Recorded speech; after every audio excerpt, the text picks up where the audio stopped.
What was your record monthly revenue? $205,000. 500. No, it's just a car. This game cost me $30, but over the span of 7 years, it paid for the entire car. Additionally, in just 6 months, it saw returns 100, maybe even 150 times greater. We already have the necessary documentation. Currently, we are focusing on tidying up all the games we create. Hello, people. With you, Grishakov. Today we have an interview. For me, this is a long-awaited interview. We have Slava Fonderkin, Kids Game Studio. Vyacheslav, hi. Hello, everyone.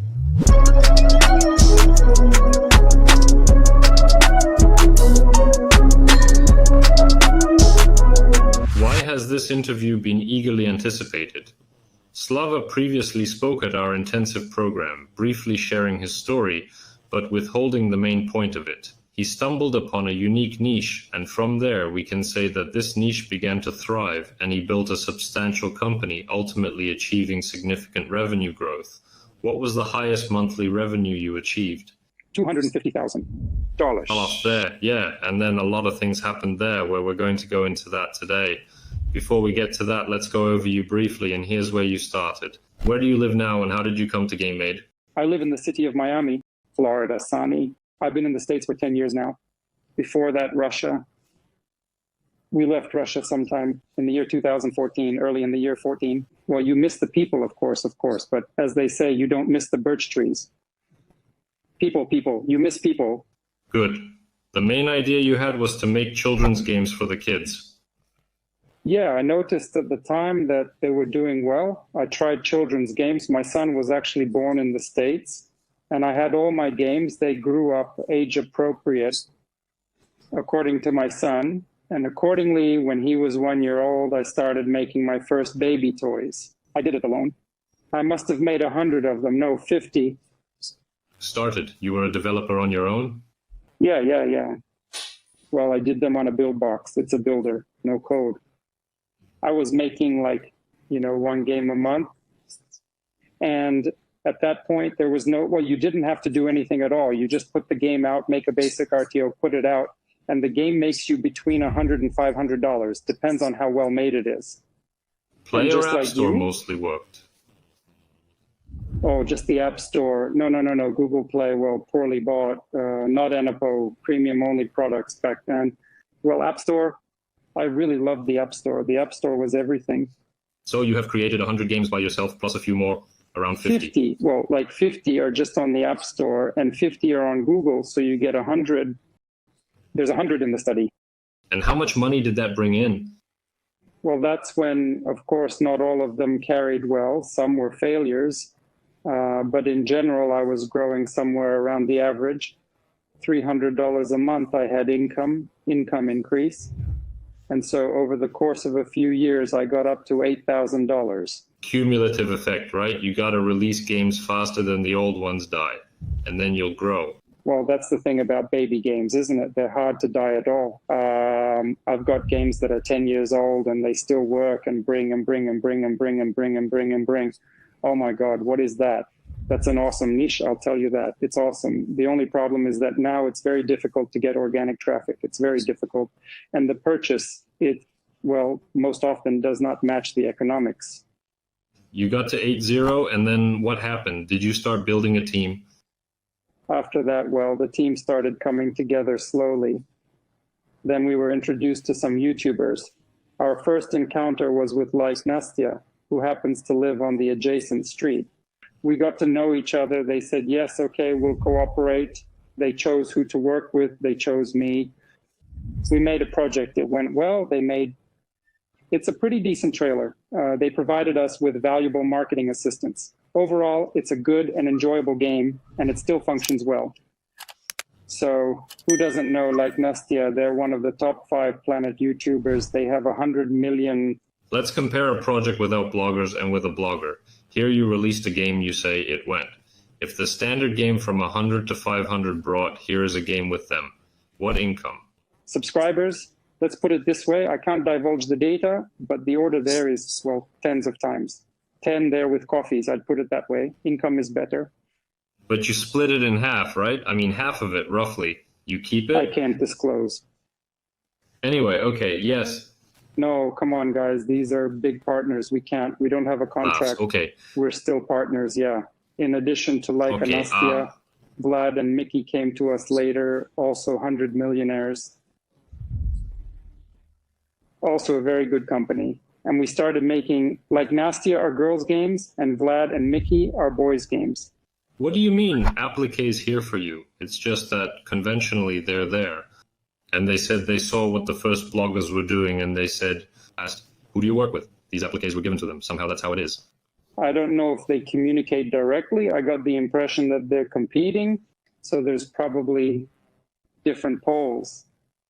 But I'm sure they just saw what the guys were doing, and they wanted to do the same thing.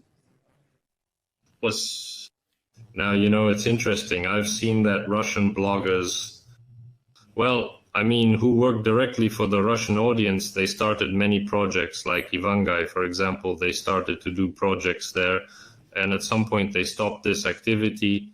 Litvin recently did something there, some projects too. I'm looking at it that way.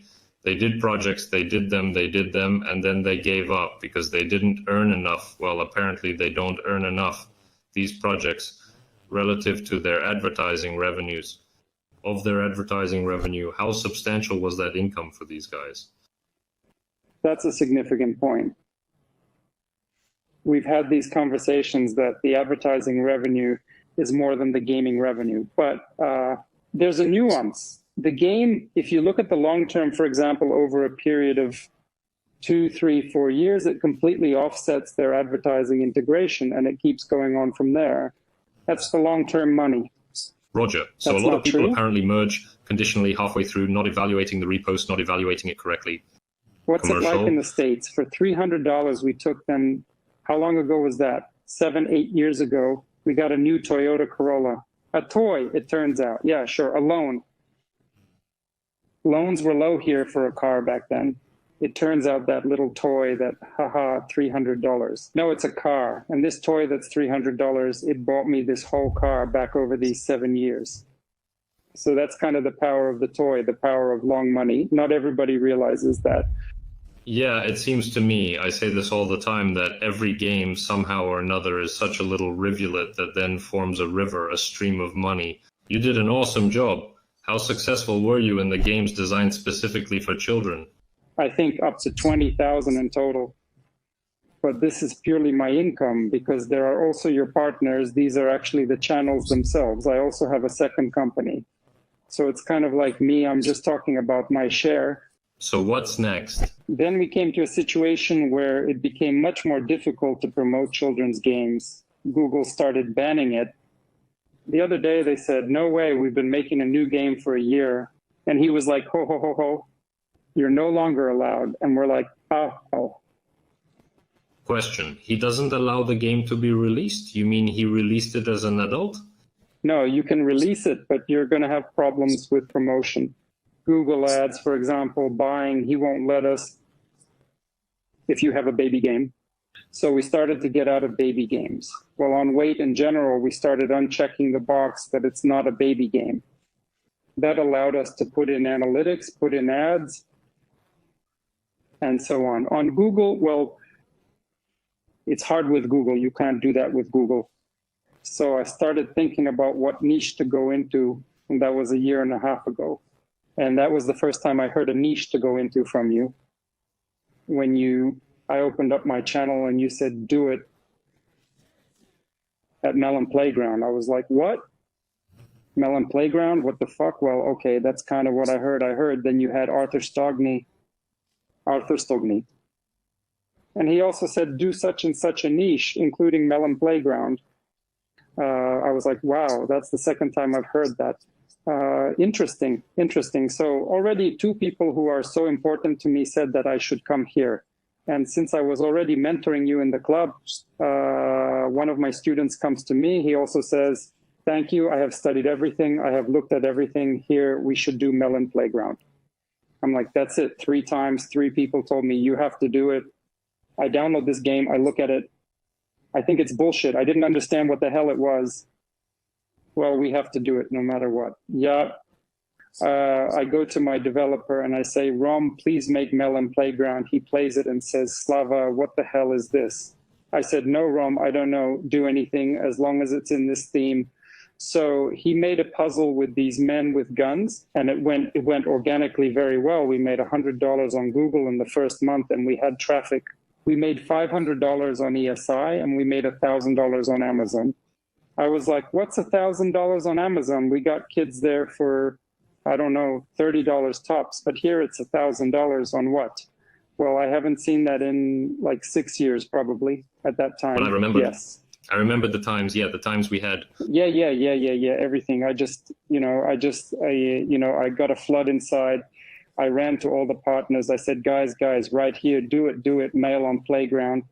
They download it, look at it and say, Slava, what the hell? Like, we're not going to do it. We don't understand. Like, well, you do it yourself. Okay, all right, fine. I ordered 6 teams. 6, I think, I don't remember, families of 1, team 2 with tours. 3 teams did it. And that was in January of last year. And I started the procurement, and how did it go? We had a purchase at that time, 2 cents in the States, Google funds. Oh, awesome, yeah. Yes. And we made 3. So on that 1 cent, we... 50% on top, not bad. But then we made 4, and we were doing really well. Okay, now wait a minute. Before we go any further, you booked 7 teams. How much money did that take you? Not much. We did it in about a month and a half to 2 months tops. Your games weren't they? I mean, 1 team was a partnership. All the others were commissioned. Yeah, 1 was a partnership. 2 were custom. How many? Well, I don't remember. 1, well, $1,600, I guess, I spent on everything. 1,600? Yeah, $1,600. And the other one was a little more expensive, but I don't remember. Well, I don't remember. 100, well, let's like say, 100. Yeah, up to 3.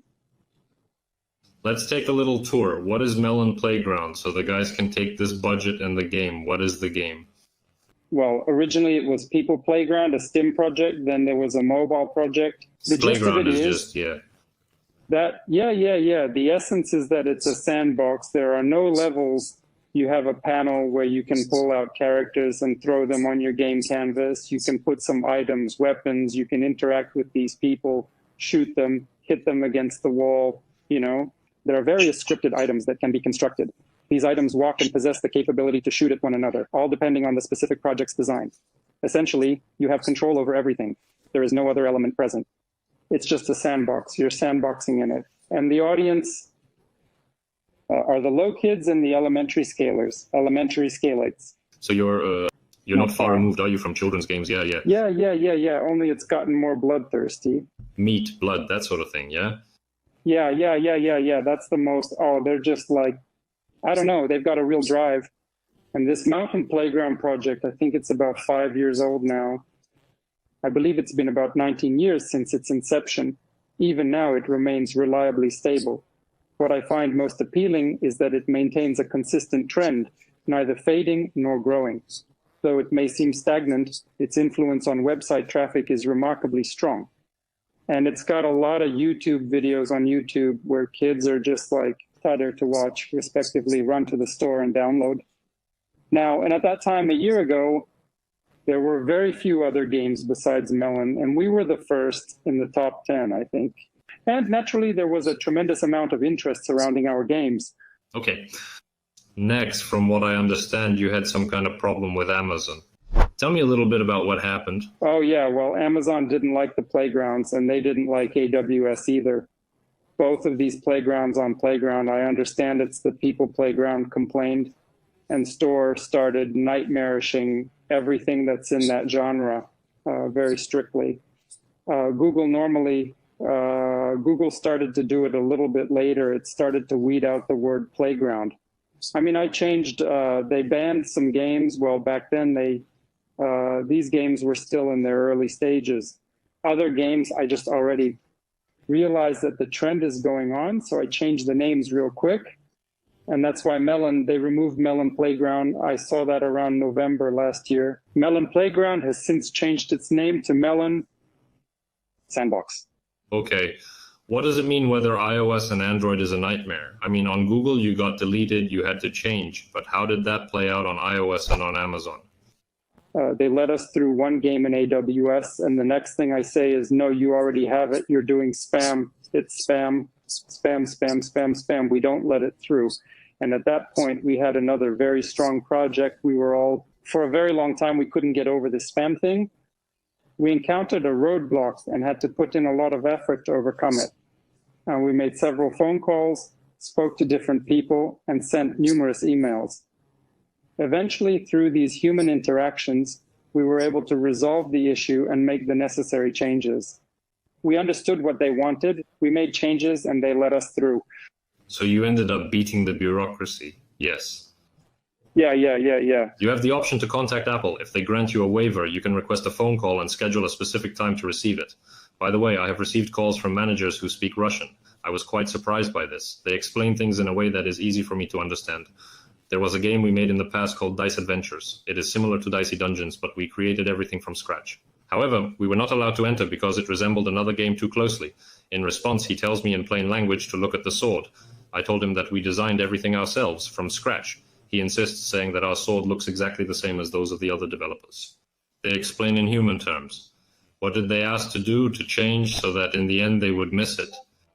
Well, they don't like the concept. They don't like this side view in these sandboxes. They don't like the fact that there's already a lot of this kind of stuff. So, well, just do something else. So we added additional mechanics, core mechanics, made it the main mechanics. They said, yes, okay. What kind of mechanics? And I think it's kind of like survival IO, that kind of mechanics. I didn't even get into the project. Honestly, the team had already done it. Okay. We have a product with a lot of mechanics in it. I think it's a sandbox.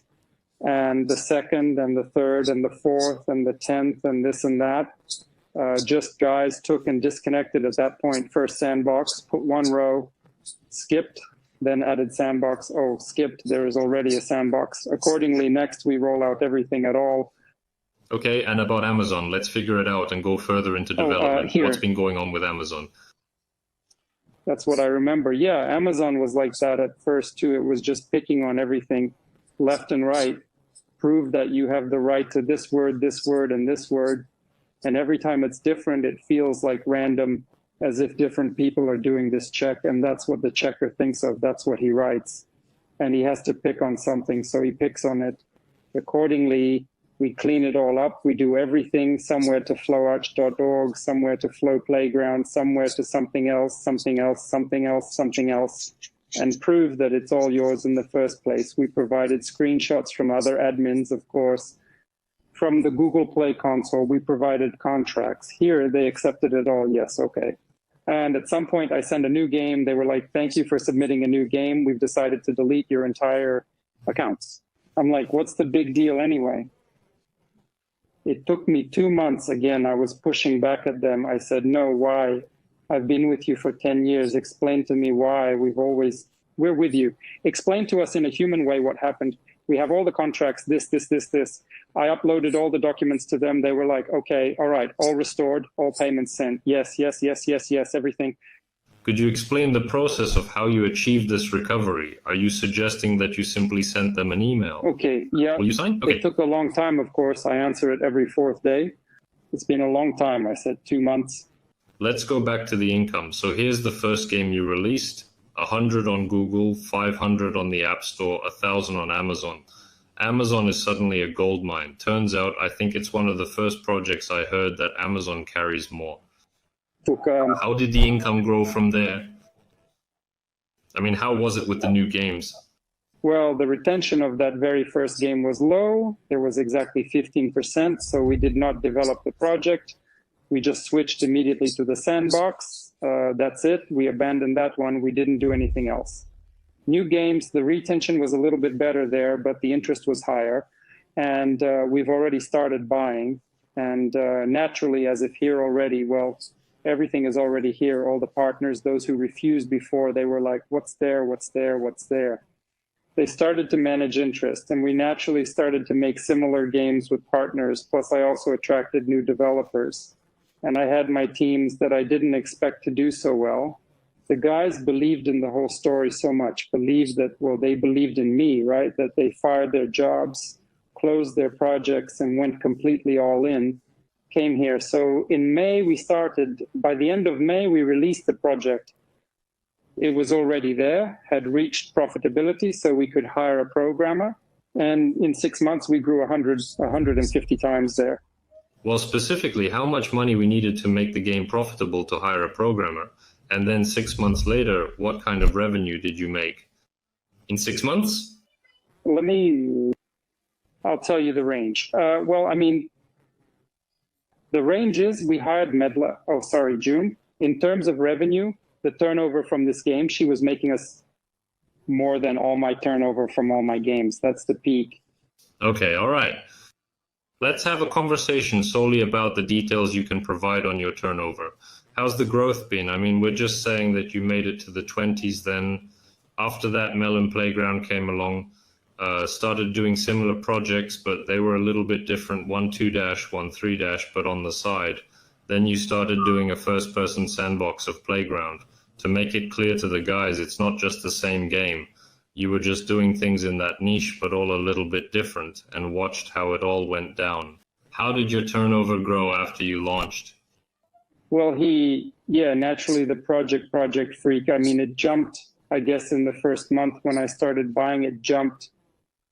I mean, I had 20-0, right? I jumped probably on plus another 15, 20, somewhere like that.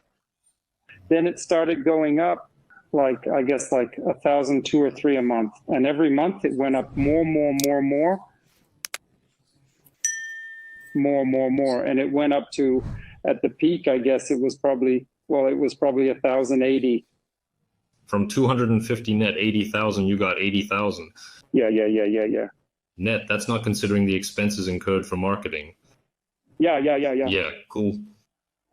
Tell me, in order to pour money into marketing, you have to have it somewhere. So you've got all your reserves out, or you've been waiting for your money to come back and you've been putting that money in all the time?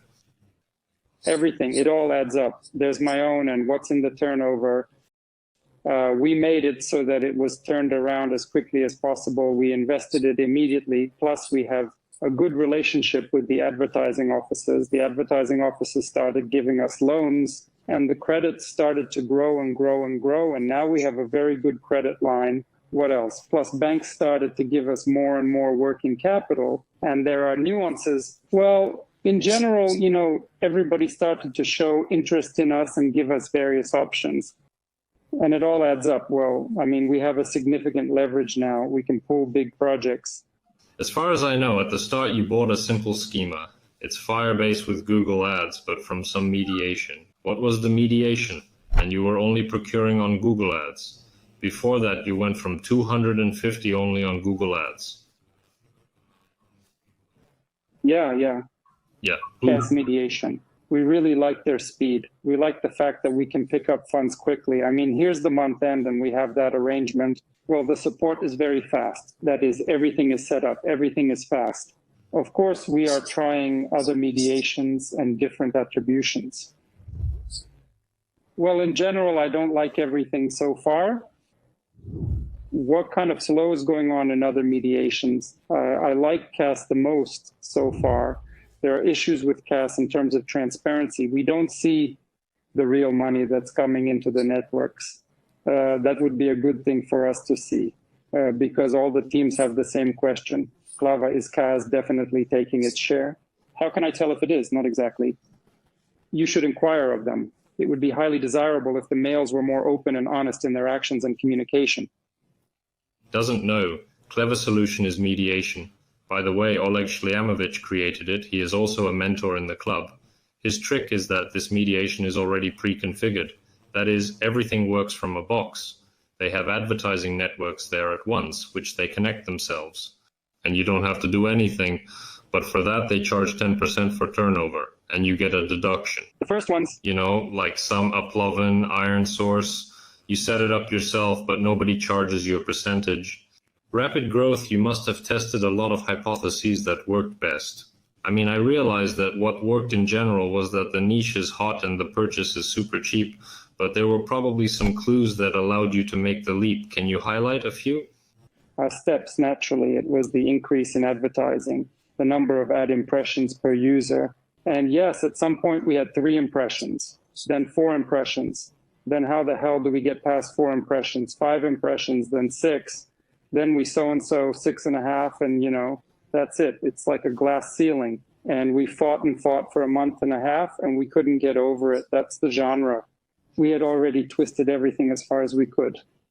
So we just gave up and we're like, let's go make in-apps, develop in-game purchases. And it did really well. We did really well. It went like we never expected it to. We were like, whoops, $160 a day, then $320 the next day.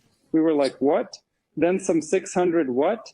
We probably had, at our peak, 10,000 a day from one game coming in. We were, of course, overwhelmed by everything that was going on. And that's it. We got totally caught up in the in-apps. We figured out how to serve them. It took us a long time to get there too, but we did. It's very important how you serve these in-apps, because the conversion rate has to be high. If the conversion is low, then you won't get any work on your ad campaign buy. Yeah. On top of that, in parallel, it turns out that the number of impressions also went up for us. From the fact that we started adding more content, people started playing to it longer. Accordingly, the number of impressions doubled. So it was 6, it became 12. We're like, what? We even ourselves, without realizing it, doubled our advertising, and we couldn't raise it in any way. But it turns out we can. In-apps rules. In-apps doubled our LTV and allowed us to overcome, of course, to scale our buying. We grew 2 to 3 times every month. Right, every month we were growing steadily. And this niche started to be engaged by other developers. Then CPI started to grow, and not all projects started to shovel out.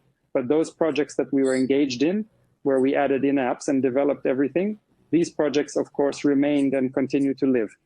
Let's elaborate a bit more. Tell us what you were selling there. So you were selling some unique sandbox tools, and that was the best thing to go in. Or was it something else? In terms of all sorts of weapons and stuff, it didn't really, well, certain weapons, yes, but overall not so much. Although it would seem that, yes, we developed additional, still some elements, like, for example, we had a conveyor belt in one game, and you can put anything and organize a whole different system of these conveyors, and all this stuff rolls over there in a funny and regular way. Does it look cool? Hell no. For some reason, only 4% of the people in there were using it. The most popular weapon, syringes, for example, were used by 13%. That's a lot. Characters, almost all characters, in the neighborhood of 14% of views. So the characters are of great interest to this audience, in this audience. So we're seeing these analytics. It's only logical to push the in-apps on the characters. Accordingly, we began to develop these characters. It's important to develop characters so that they hit, as they say, the nerve of the user, so that this is exactly what he came for. He has seen something of his own. His neuron has been trained on these YouTubes and so on. He came to our game and saw something similar. This is it. This is it. Yeah, I'll take it and buy it. We had kids shopping for, I don't know, 20 grand each. My parents write to me, it was all our last money. I was asleep. He made 20 purchases. Give it back. Of course, we give it back because the kids were buying like crazy, just like crazy. In addition to the characters, and the characters, of course, we made unique. I mean, not just skins, whatever it is. That is, the user should see that he bought, he liked it, and then he makes another purchase. And he likes it too, because there are other abilities. We have a character jumping, someone walking on these spider legs. You're not just selling. You're selling a character that does all the actions that are unique. I mean, you could, sell a Spider-Man who can latch on, who can make webs. Also, okay, we're selling different modes, additional mechanics to the game. We weave them into the game and sell them too. Although a lot of people don't sell that, and that's wrong. You have to sell it. If you present it to the public in the right way, kids will go for it too. Subscriptions are a classy thing. We have a lot of subscription share, the subscription model. that's definitely something that needs to be done. We had one project where subscription generated 90% of the revenue into it. What's the point of subscription? What does it provide on a monthly basis? Well, it varies from project to project. It varies from project to project. But in general, for example, it gives some characters are revealed to you every day. There are 3 characters and you have 100 of them. And it opens up part of the characters every day. It gives you the opportunity to skip the or reward ads. Some of them. It gives you, coins, disabling interstitials. Well, maybe some other perks. I don't really remember. Maybe some kind of bandlies. Depends on the game. And in some project, they just open everything. Anyway, in-apps, subscriptions, store expansions are paying off. And if people donate, they end up spending more time in the game. Because, well, if you've donated, you need to completely undonate. You get attached to the game. When you got to the big turnover, as far as I know, you got into account trouble. Tell me the story. There was some patent troll who stole a picture from Melon, who played Melon with the Unbox. He registered it in the States, and he's passing it off as his. And with that image, he went to Nightmare. First, he Nightmare everybody, all the projects that work in this niche, including us. Although we have no violations of their copyrights, nevertheless, we have been hit by Google. Play removed a couple of projects for us. He's the fattest project. So he wanted a regular payout, right? Just like pay me dough, but like, let's breathe. Right, that's right. That's it. Yeah. Right. But he didn't, did he? He just... So we started quickly raising rights, copyright, trademark issues, pulled in all the lawyers we could reach. We spent a lot of time trying to figure out what to do and how to do it. We received a massive amount of emails, including those to the site, to Google, to IPLs, with calls and clarifications, because it was hard to convey what even happened. And it was hard to prove that we had all the rights here. It turned out to be everything, eventually. We figured out how to do it. We figured out how to do it efficiently and quickly. We registered everything. We got the paperwork. Yes, it cost money, but we did it. We already had these documents in our hands with the paperwork. The sites started looking at us. You have documents. You are a person with a piece of paper. Let's talk then. What do you have there? Well, yes, it's clear that you're not violating. We'll settle everything then. All right, we've sorted it out. We've restored it. Everything is fine. Here, of course, we have a lot of good, kind people helped us. And Oleg, including Ishlemovich, helped us very well with a lawyer. I was able to accomplish a significant amount of my homework on my own. I acquired a vast amount of legal knowledge that no lawyer had ever informed me about. In fact, they seemed entirely unaware of its existence. I discovered some fascinating material when I dedicated some time to exploring it. I delved into various cases, meticulously examining each one. Through this process, I stumbled upon several valuable findings. This awesome thing, I was like, ho, ho, ho, ho, ho, ho, ho, ho. Tell us about it so we understand. The defense thing, how I can defend all of my plays as efficiently, quickly, and in such a way that no villain will ever attack us again. How it's done, briefly. I don't want to say it publicly. If you want, I'll tell it to you when we meet. I don't want that information to get into the wrong hands. Okay. How much money did you spend to register all these rights here, so you could have the paperwork in hand? One advantage is that I am located within the United States, allowing me to personally handle all the necessary filing with the aid of my lawyers. Additionally, I can accomplish this at a relatively low cost, aiming for the cheapest option available. To speed up the work, we got it down to about $2,000. Yeah, that's about right. You can stretch it out, then it's a lot cheaper. It's a bit of a stretch, but not impossible. Google did not react to the fact that you submitted the documents on the date after you were banned. I mean, yes, you were banned. No. And then you gave the documents the next date, No. Actually, look how authorship works. Authorship is created when you created your work. If you created in the 13th year, for example, that's it. It's yours from the 13th year.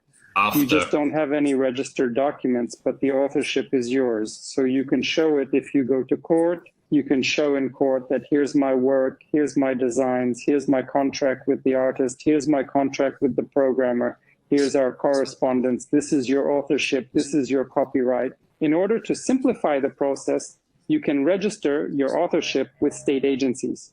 Once registered, you will receive a certificate. However, Google does not consider this registration seriously and doesn't prioritize it, as they simply see it as a piece of paper. Well, as long as I've got a TransRich. Yeah, when you have a piece of paper, that's a reason for them to look at you and talk to you. Where did you get the Google manager's contact info? Or did you just write to the general email? We carpet bombarded every possible source, relentlessly searching for truly exceptional individuals, kind, good-hearted, and genuinely nice, just as we had hoped. Kudos to them. They showed our case to Google. Google came, they started communicating with us. They looked at everything, they understood. We already had good relations with Google at that point in terms of procurement, Google Ads and other things.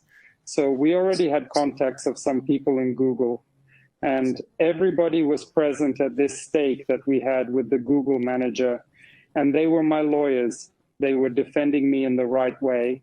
They made me look, and they showed me. And they showed me that, so Google is to advocate for you and help you form some kind of opinion? Yes. Yeah, and Google Play said, okay, great, we get it. Thanks, we're taking you under our wing.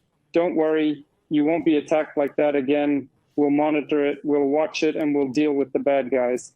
That's really cool. I think these cases are on the tip of my fingers, mostly. This was a case where we had to fight and bring it to a conclusion.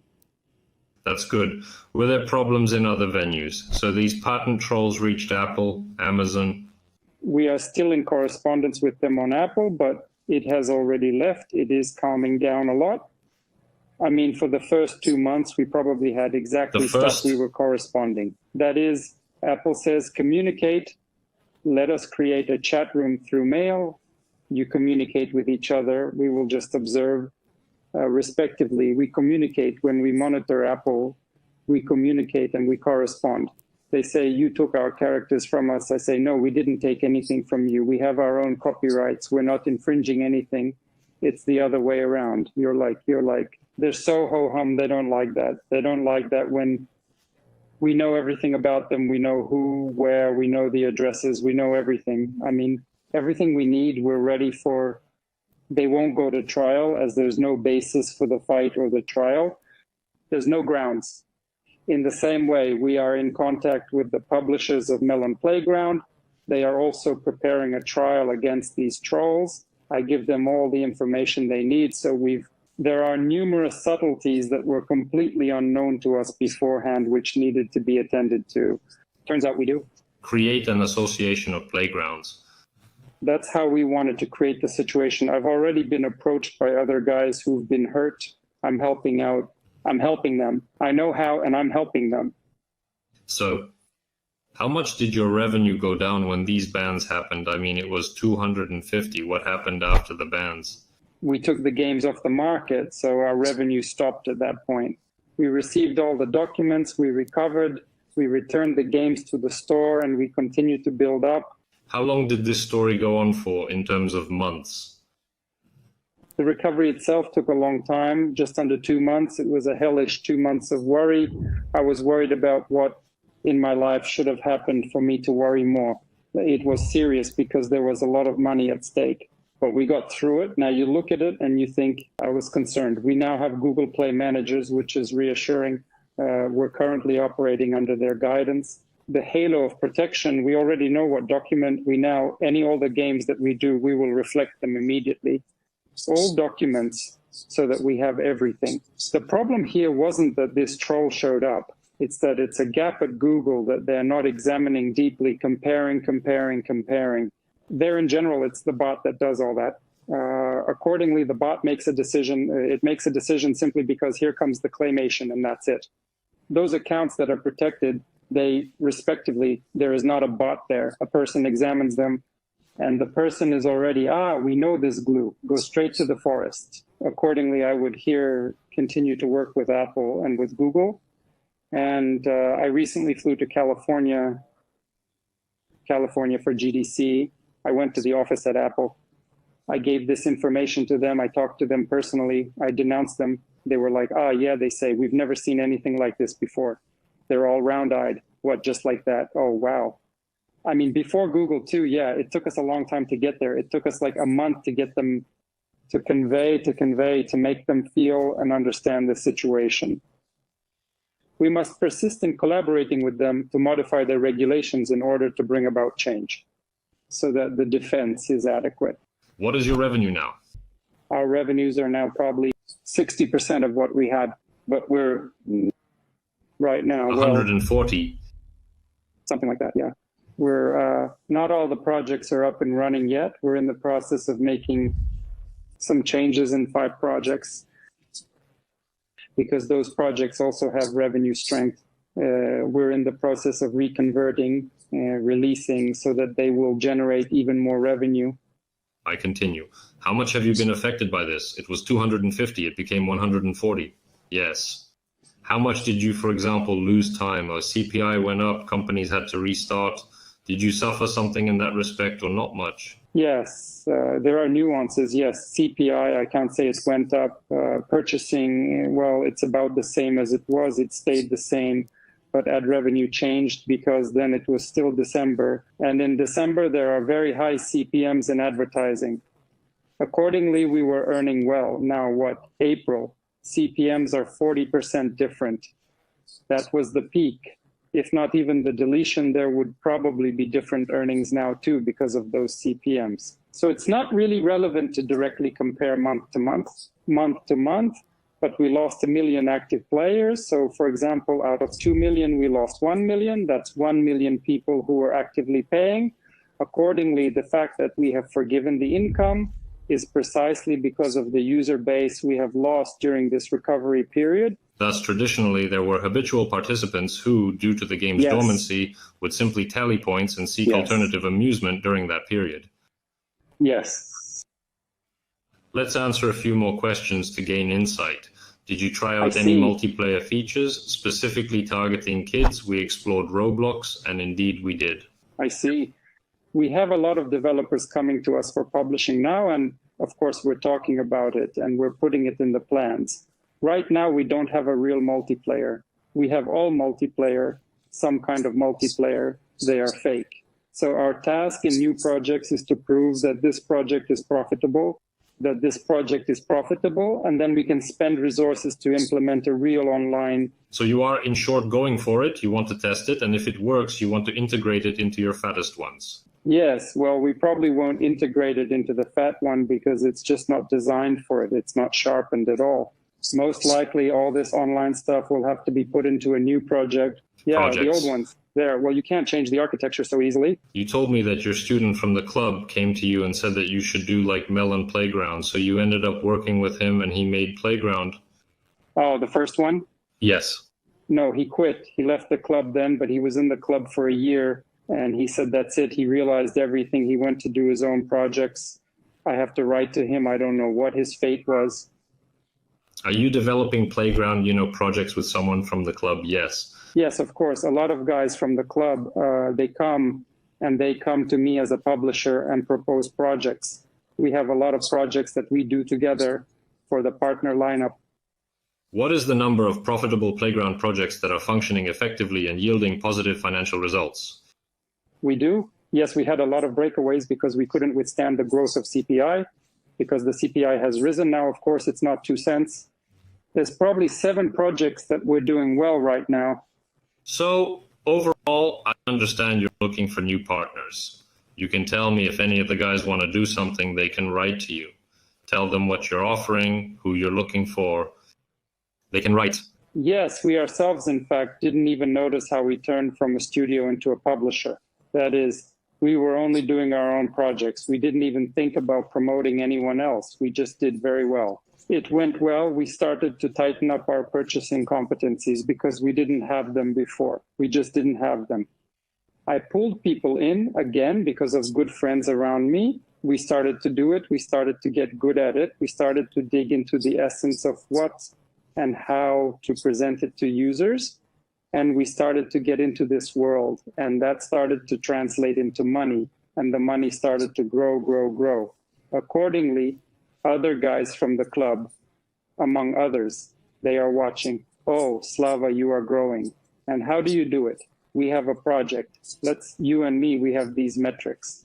It seems to us that it should work. Let's do it together. We sign a contract and take it to publishing. We start, we watch, we test. We're like full partners. So we're not just publishing, where now we'll take you on just for purchasing, to test or purchase. Therefore, our task is to share expertise with teams, sharing our knowledge of what we have accomplished. Additionally, we can explore other possibilities within this specific project. Take a look, just like this. We bring together individuals, incorporating subtle nuances and discoveries, identifying what is effective for this specific market. In essence, we aim to do everything in our power to drive the growth of this project in terms of LTV. And what are we looking for? We're looking for teams that are also, they need that kind of partnership, like a partner that can promote them in the stores. We're expanding our territory. We're not just on Google Ads, we're going wider. We're getting more opportunities. So yes, everyone who has a good product, come. It doesn't matter if you have already surpassed the playground limitations. Feel free to bring any project you want, or will they still choose to pursue one of your playground ideas? We have projects that are not playground. They are very successful. It's doing very well. And huge potential. It's already profitable, and huge potential in earning and growth of such a project. And we had no experience in this niche. That is, we tried it and it worked. And now, just like before, we are starting to gnaw more of the spine to understand what works in it. Where is this nerve in the user, in this audience? It's very important. I probably didn't have that realization before, how important it is to understand the audience. And this is extremely important. It's just income can be 100 times higher if you understand your user. So we've got guys coming to us, guys with different genres come to us, and we try them, we watch them. If guys come to us and say that we don't know what to do, we naturally share. Guys, here we are doing tried adventure with elements of shoot 'em up, with elements of sandbox. Let's get into this one. We have good competencies here, good developments. We know already. Do ABC, we'll definitely make money. We'll get right into the money. Do you want it? Yes, we do. We're doing it.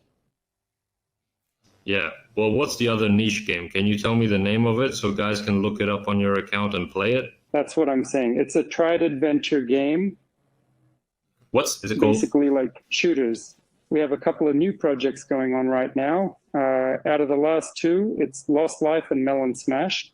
That's cool, man. That's really cool. So it turns out you've come a long way. You started with kids' games, then that niche stalled. I mean, I think it's kind of cyclical anyway. You found a working strategy there. You pressed it until it broke. First, then bloggers. Then I understand there was stagnation. Then you found Playground, and now you've gone towards publishers. So this is the next stage. It's already publishing, working with other guys.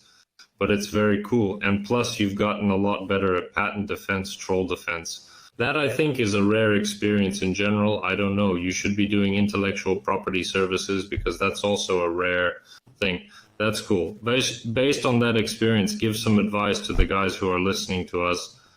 For those looking to achieve their initial results, their initial goal should be to earn at least $1,000.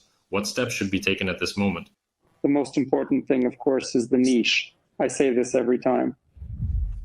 My whole year has shown that the primary niche, you can make a terrible product, but if you get into a good niche, even with a terrible one, you will start to develop.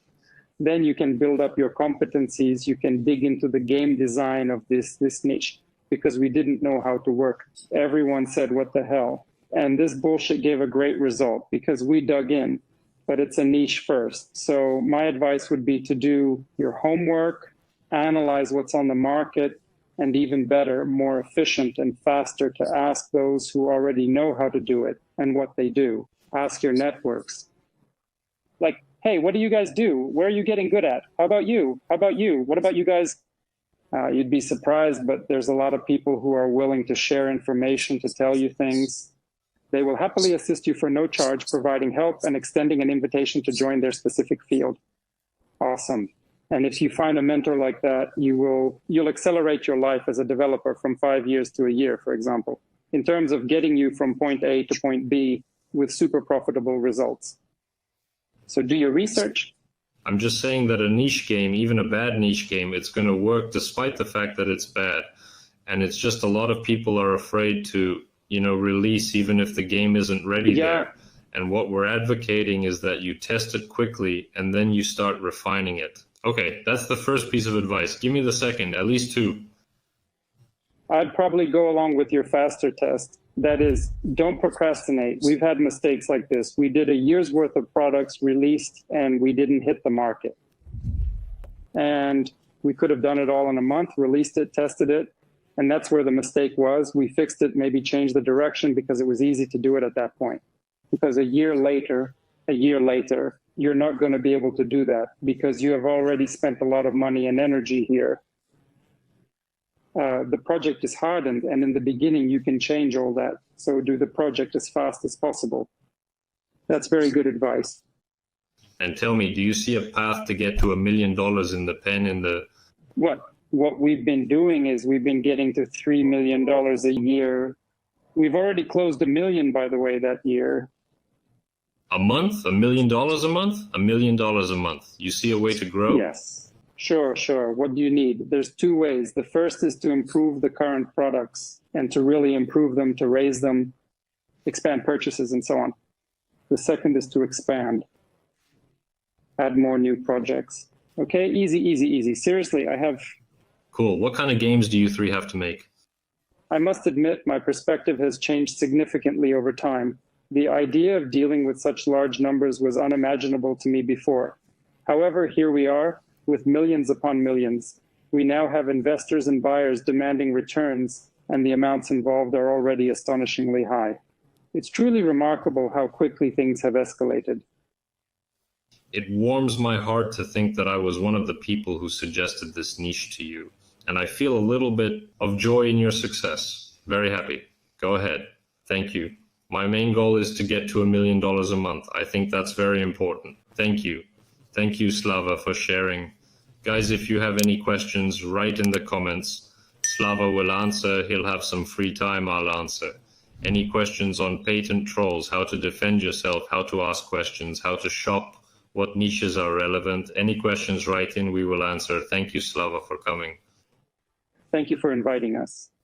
Bye, everybody. With you was Grishakov.